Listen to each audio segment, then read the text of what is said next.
मेरा अपना आकलन है कि 4 जून के बाद इनकी सरकार नहीं बन रही, मोदी सरकार नहीं बन रही। दोस्तों, अगर मैं गलत हूं तो मेरे को बताना, हरियाणा में इनकी सीट कम हो रही है, राजस्थान में कम हो रही है, कर्नाटक में कम हो रही है, दिल्ली में कम हो रही है, बिहार में कम हो रही है, महाराष्ट्र में कम हो रही है, कर्नाटक में कम हो रही है, बंगाल में कम हो रही है, झारखंड में कम हो रही है। बढ़ कहां रही है? यूपी में कम हो रही है, बढ़ कहां रही है? बड़े एक भी जगह इनकी सीटें नहीं बढ़ रही हैं।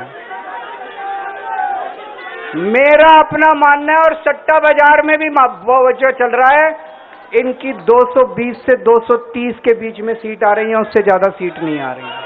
में छूटने के बाद उन्होंने सवाल एक उठाया है कि रिटायरमेंट का, प्रधानमंत्री के रिटायरमेंट को लेकर सवाल उठाया कि उम्र उनकी 74 हो गई है, 75 अगले साल, इस तरह की बातें उन्होंने कही है। क्या कहें? देखिए, इस देश की जनता पूर्व हो, पश्चिम हो, उत्तर हो, दक्षिण हो या नॉर्थ ईस्ट हो, हर कोने में मोदी जी के साथ प्रचंड समर्थन के साथ खड़ी है।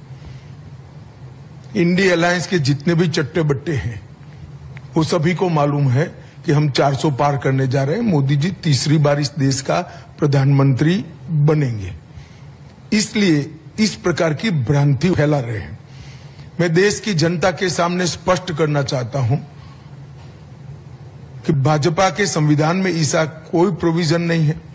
मोदी जी ही 29 तक नेतृत्व करेंगे और मोदी जी ही आने वाले चुनाव का भी नेतृत्व करेंगे। इंडिया अलायंस के लिए कोई अच्छा समाचार नहीं है। उनको खुश होने की जरूरत नहीं है। उनको ज्यादा परिश्रम करना चाहिए, भ्रष्टाचार बंद करना चाहिए और लोगों के प्रति सहानुभूति और संवेदनशीलता के साथ काम करना चाहिए। इसकी जगह इस प्रकार के झूठे भ्रम फैलाकर वो चुनाव नहीं जीत सकते। मोदी जी इस देश को बहुत आगे ले गए हैं और मोदी जी को इस देश को और आगे ले जाना है। किसी भी प्रकार की कोई कंफ्यूजन भारतीय जनता पार्टी के कोई क्वार्टर में नहीं है। ये देश की जनता को स्पष्ट होना चाहिए।